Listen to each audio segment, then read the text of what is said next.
Magandang hapon mga kapuso, ito na naman po muli ang inyong lingkod upang maghatid ng mga kapanapanabik na ganap dito lamang po sa Lilet Matias, Attorney at Law. Ginawa nga ni Ramir ang lahat para sa ganon ay makausap niya si Lilet upang malaman nito ang kanyang tunay na pagkatao, ngunit talagang hindi pa nga ito ang tamang panahon mga kapuso. Samantala, dahil nga sa kalasingan nitong si Trixie ay na-ospital nga po siya dahil sa pagkatumba niya at naitama nga sa kanyang katawan ang mga bote ng alak na kung saan ay ininom nila ng kanyang kaibigan. Samantala, sa pag-uusap naman ni na Tinang at Lilet, sinabi nga niyan,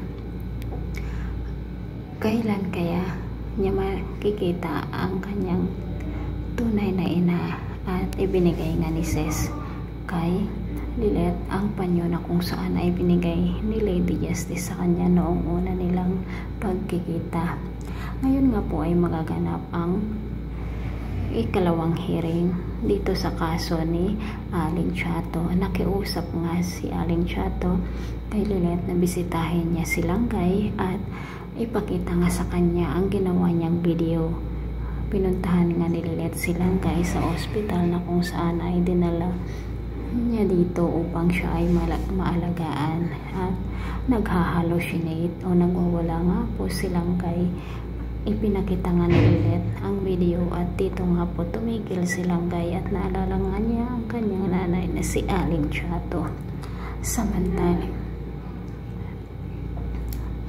nawalan nga po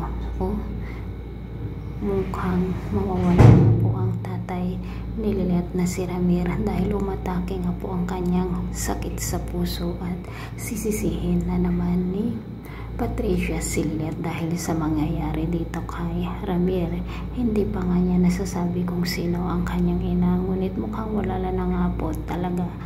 At dahil sa pangyayaring ito, habang nag-aagaw buhay nga po si Ramir, nasabi nga niya kay Patricia na si Meredith ang ina ni Lilet mga kapuso.